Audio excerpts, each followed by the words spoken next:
Salut tout le monde et bienvenue encore une fois de plus à chacun de vous sur cette vidéo. Je suis encore une fois de plus content de vous retrouver. Mais de quoi allons-nous parler aujourd'hui? Alors aujourd'hui, j'ai voulu que nous puissions parler de la demande d'asile. Il y a beaucoup de personnes ici qui arrivent sur le territoire et une fois arrivées, qui font la demande d'asile.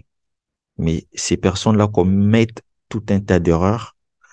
Et toi, si tu as cet objectif-là, je vais t'expliquer dans cette vidéo c'est quoi la demande d'asile, par où est-ce qu'il faut commencer, quels sont les documents qu'il te faut, quels sont les avantages et les inconvénients de la demande d'asile parce qu'il y a trop de rumeurs et comment tu peux faire toi-même sans même passer par un consultant, comment tu peux faire pour demander ta demande d'asile toi-même. Honnête. Donc, la première chose, il faut que tu saches c'est quoi exactement la demande d'asile. L'asile, c'est un statut. En fait, je ne veux pas dire de l'asile, il y a la demande d'asile, mais c'est pour devenir réfugié. Le statut de réfugié, c'est un statut international. Quand tu demandes l'asile, tu demandes au pays que tu trouves le mieux placé pour te protéger. Mais c'est qui un demandeur d'asile? C'est une personne, d'après la Convention de Genève, qui craint pour sa vie ou qui subit une certaine persécution. Et ces persécutions sont de différents types.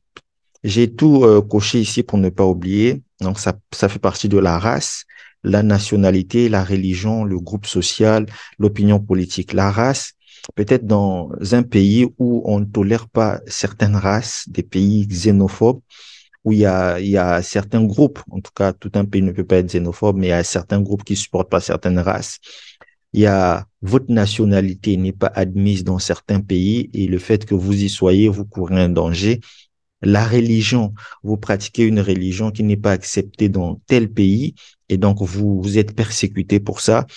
Le groupe social, vous appartenez à un groupe, vous avez des avis politiques qui ne coïncident pas, par exemple, avec le pouvoir en place, vous pouvez être persécuté pour toutes ces différentes raisons que je viens de citer. Donc, ce statut, il est international. Si vous êtes réfugié français, vous ne pouvez pas demander l'asile encore au Canada. Si vous êtes réfugié canadien, vous ne pouvez pas demander l'asile dans un autre pays qui fait partie de la Convention de Genève. Donc, vous êtes réfugié une fois dans la vie. Donc, pour toutes les personnes ont demandé déjà l'asile en France, ne pensez plus au Canada comme demandeur d'asile. Alors, une fois que ceci est établi, il faut savoir que ces dernières années, il y a beaucoup de pays qui ont été suspectés de fraude dans le cadre de la demande d'asile. Et parmi ces pays, on compte le Cameroun, le continent, on compte le Mali, on compte le Nigeria et le Sénégal.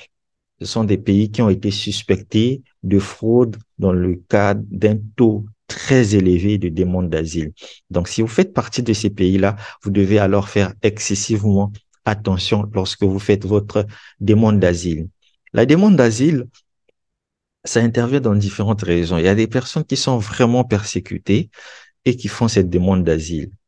Et il y a d'autres personnes, par contre, qui ne sont pas vraiment persécutées, mais qui, quand elles arrivent à l'aéroport, soit on leur dit non, vous ne remplissez pas tel critère, on les renvoie. Et quand on les renvoie, ils font la demande d'asile. Et quand tu fais la demande d'asile, ça annule le renvoi. Sauf que derrière, les gars, ils n'avaient pas préparé une histoire crédible. Et du coup, même la suite devient un peu plus compliquée. Il y a d'autres, sont venus pour les études, en étudiant, ils se sont rendus compte que voilà, ça ne passe pas, le prix est trop élevé, ils sont incapables de payer les frais et ils font la demande d'asile. Il y a d'autres qui sont venus comme des visiteurs, ils se sont rendus compte que le logement, après 2 mois, c'est trop. Ils font la demande d'asile. Donc, beaucoup de gens font la demande d'asile sans qu'ils se soient préparés à ça. Mais dans cette vidéo, je vais vous dire, je vais vous brosser quelques 3, 4 trucs que vous devez absolument faire, absolument savoir avant d'envisager la demande d'asile et dans quel contexte on peut faire cette demande d'asile. Alors, la toute première chose que je vais vous dire, ce sont les avantages de la demande d'asile. Quels sont les avantages? Les avantages de la demande d'asile, c'est déjà au niveau du Canada, c'est que si tu fais la demande d'asile, lorsque tu attends la décision pour aller à l'audience, Il faut savoir que le Canada peut payer à un individu un montant qui varie entre 750 et 850 dollars. En fait, ça dépend aussi des provinces, mais c'est généralement autour de ces montants par mois. 750 et 850 dollars canadiens par mois. Tu ne travailles pas, on te verse ça. Donc, si vous êtes deux, si vous êtes en couple, monsieur et madame, chacun va gagner entre 750 et 800 et vous mettez ensemble. Maintenant, il y a d'autres personnes qui préfèrent en attendant leur audience parce que quand vous faites la demande, il y a un moment d'attente jusqu'à l'audience. Donc, ces personnes-là ont le droit de demander ce qu'on appelle un permis de travail ouvert. Donc, il n'est lié à aucun employeur qui vous permet de travailler pour n'importe quel employeur. Et donc, ça peut vous permettre de vous faire suffisamment d'argent.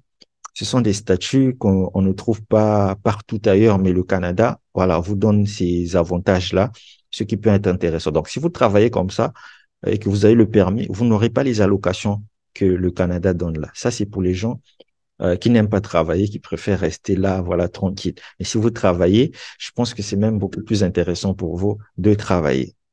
Le deuxième avantage, c'est que si vous ne travaillez pas, comme j'ai dit, ben vous avez le permis de travail ouvert. Si vous n'avez pas les allocations, vous avez le permis de travail ouvert. Vous pouvez travailler pour n'importe quel employeur et jongler entre les employeurs. C'est tout ça très intéressant. Et le permis, vous en avez pour une année. C'est-à-dire que si jusqu'à une année, vous n'avez pas reçu votre statut, vous pouvez le renouveler. Donc, c'est renouvelable une année après. Ça, ce sont les avantages un peu qui sont liés à l'asile, à la demande d'asile sur le territoire canadien. Donc, vous n'allez pas beaucoup dépenser déjà en termes de logement et en termes de revenus. Vous êtes un peu tranquille. Mais comment faire cette demande-là? Lorsque vous arrivez dans un point d'entrée, à l'aéroport ou encore à la frontière, vous pouvez faire votre demande d'asile. La première chose, des trois choses que je tenais vraiment à ce que vous sachiez, c'est que quand vous avez l'objectif de faire la demande d'asile, il faut que vous ayez d'abord un visa qui vous permet de rentrer sur le territoire. Visiteur, études, n'importe quel visa que vous voulez, il n'y a pas de problème. Il doit être temporaire, pas permanent. Quand vous arrivez sur le territoire, je vous prie de demander votre asile sans dépasser les 5 jours de votre entrée sur le territoire. C'est-à-dire que vous avez passé des mois et ensuite vous demandez, non, ne faites pas ça. Pour prouver aux agents que vous êtes vraiment persécuté, vous devez faire votre demande d'asile le plus tôt possible. Pas que vous avez attendu 3 mois, le dernier moment.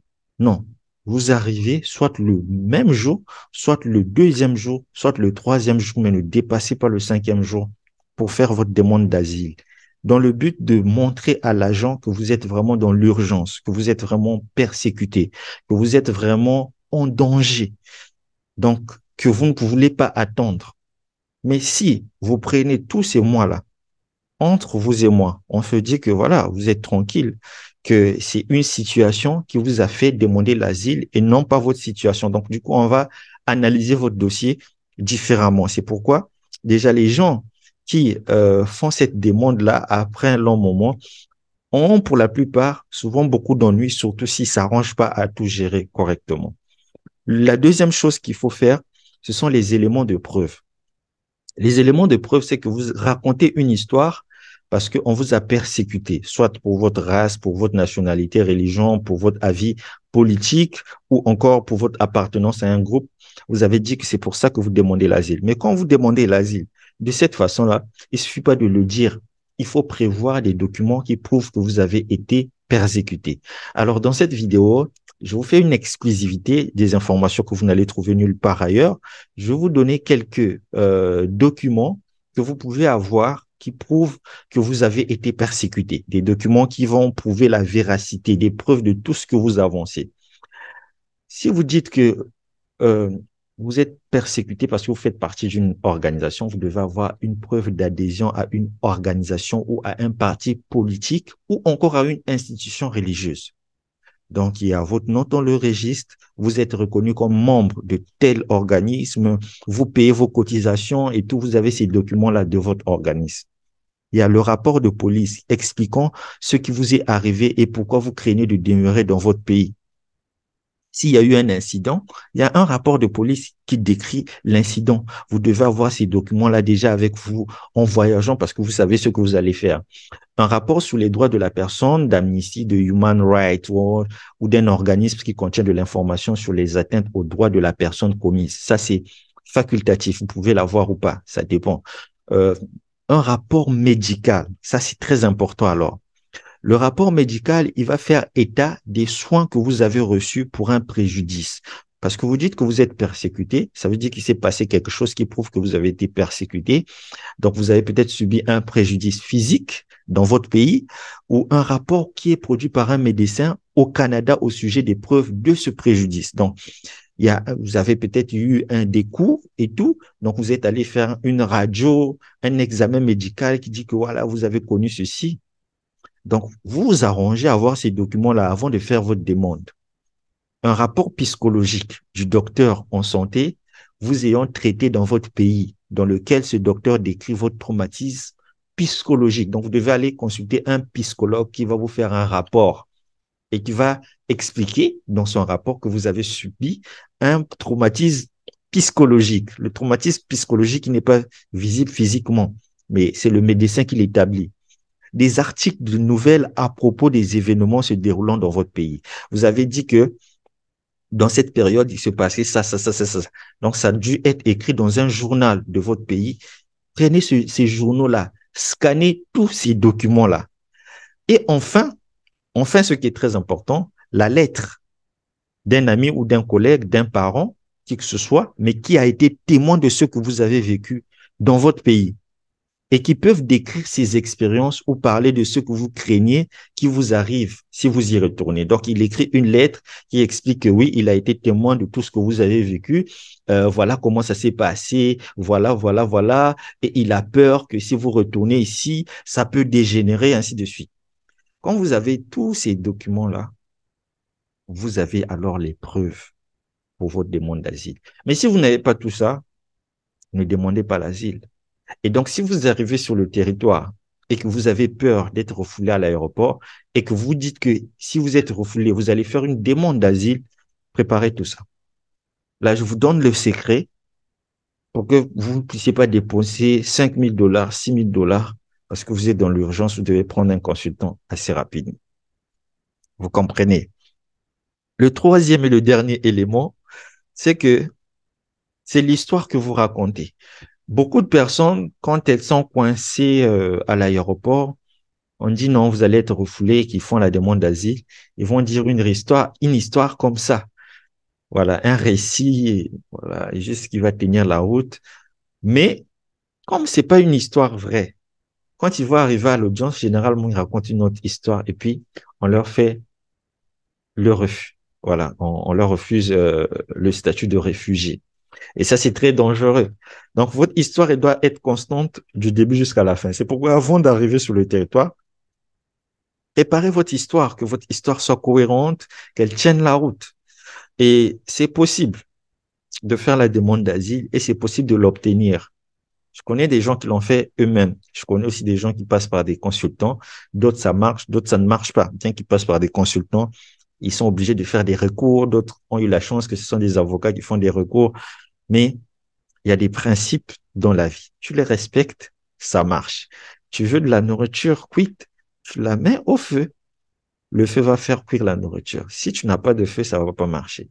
Donc ici, les choses que je vous dis, c'est de demander à temps, avoir des preuves et d'avoir une histoire cohérente. La même histoire que tu as racontée aux agents. Dès que tu sors des mots de ta bouche là, garde cette histoire-là. Parce que souvent, le mensonge, on l'oublie très vite. Donc, si tu veux aller écrire chez toi à la maison, tu écris, mais tu gardes la même histoire. C'était Circana avec votre hôte, Shadrach. Si vous êtes intéressé par ce que je viens de partager avec vous, n'oubliez pas de partager cette vidéo à un ami, à un collègue, à qui que ce soit. Ça va vraiment être d'une grande aide. Et si vous n'êtes pas encore abonné, faites-vous plaisir. N'oubliez pas d'appuyer sur le gros pouce bleu. On se retrouve prochainement pour d'autres vidéos. Si vous avez des questions, vous laissez en commentaire. Si vous voulez que je vous accompagne personnellement, vous écrivez via le mail circana@outlook.com. Ciao, ciao.